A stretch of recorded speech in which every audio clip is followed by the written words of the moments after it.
Okay, welcome everybody to this meeting of the Constitution Committee, Tuesday 15th of June 2021. This meeting is taking place in Sparkenhoe Committee Room at County Hall due to the current regulations that are in place.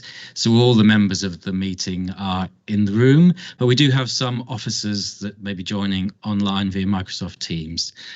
So there is that as well.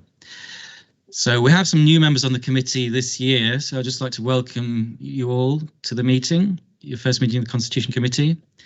And the first item on the agenda is to appoint a chairman for the 2021-22 year. Mr. Nick Rushton was nominated as chairman-elect at the meeting on the 19th of May. Can I have a nomination and seconder for Mr. Rushton to be appointed as chair, please? Yeah, happy. Thank you, Mr. Shepherd. Happy to second. And Mr. Bracken, thank you very much. Everybody happy with that? Thank you very much. Okay, Mr. Rushton, I'll hand over to you for the rest of the meeting. Thank you very much and welcome to the new members. So certainly James is new, Peter Bedford's new, and I think Michael, you're new here, aren't you? So welcome. So the next agenda item is election of deputy chairman. I'll move Deborah Taylor. Sorry, Chair. Happy to second. All in favour? Thank you very much. Next one, minutes of the meeting held 17th of March 2021. I was in the chair, so I'll move the minutes. And Richard, you were here. Can you second them?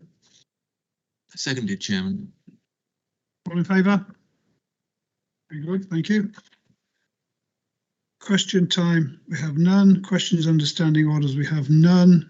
Urgent items, we have none. Declarations of interest, we have none. So we go straight to item 8, proposed changes to the structure of the overview and scrutiny bodies. Over to the County Solicitor, Lauren Haslam. Thank you, Chair.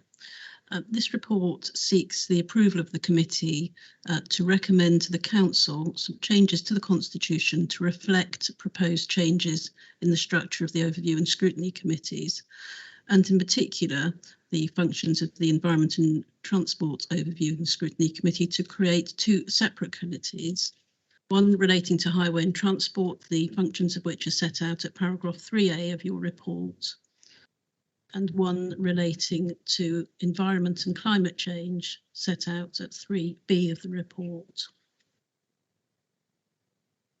There are also some recommendations to amend the Scrutiny Commission terms of reference, and those amendments are shown in red and table A of the report, and a change in membership of the Scrutiny Commission at paragraph 5. The Commission will comprise of 11 members, as set out in the bullet points at paragraph 5.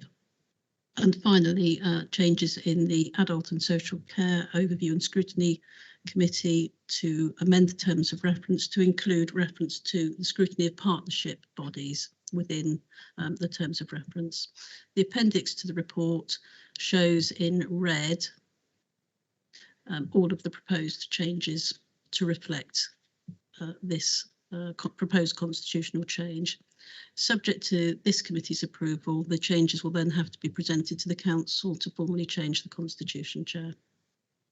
Thank you. Thank you. I'll move the recommendations at just below the number 6. Can you second this, Deb?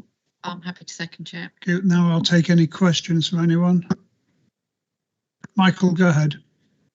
The only comments I would have is in terms of the creating the two new commissions. I think we're quite happy with that, the two scrutiny committees from the one, to emphasise the importance of highways issues and environment issues.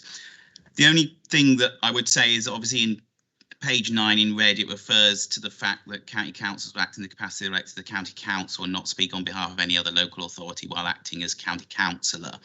I think that as a group, we did oppose that when it was first brought into sort of county council meetings generally, and I see that's being sort of expanded now to cover the overview and scrutiny committees. So I think given that historically we didn't support that, I probably wouldn't support that now either. But other than that, in terms of the main issue of the creation of the two scrutiny committees from the one, we're quite happy to agree with that. Okay, it wasn't particularly targeted at you Liberal guys in particular, speaking on district matters. It was to make sure everybody, when they're here, because there's so many double hatters, Michael, and people like me are actually triple hatter. It's to make sure when I'm here, I remember in what position I'm here for. And I mean, are you totally opposed to it? It's just to try and make sure members stick to their knitting. When they're here as a county council, there should be a county council. There's not a Oadby Wigston or a Hinckley Bosworth or an Ashby Town councillor or whatever. I mean, why would you want to oppose it? Sometimes the two things do sort of merge into one, and you can want to refer to borough and district issues while talking about the county council. And I think it was just a concern that having to sort of codify in this way wasn't something we particularly agreed with. So in general, as I say, we agree with the formation of the two new scrutiny committees. It's just that paragraph that we're not so keen on. Chairman, I wonder if I might respond. The article referred to here at 2.03 is part of the Constitution already. It's not actually a proposal now to change that. It's really just reminding members, or seeking to remind members, to pick up issues really around bias and the common law duty of acting in the interest of the authority that you're representing at the time that you're representing that authority. So it's really trying to reflect the common law principles. And as I say, it's not a change as such. It's really just reminding members of something that is already in the Constitution.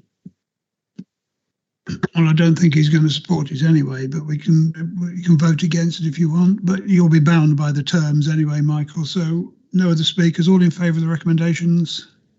Do you want to vote against, Michael? You'll just abstain. Okay, thank you very much. Items which are decided as urgent, I don't think I've got any, so that concludes the meeting. Thank you for your attendance.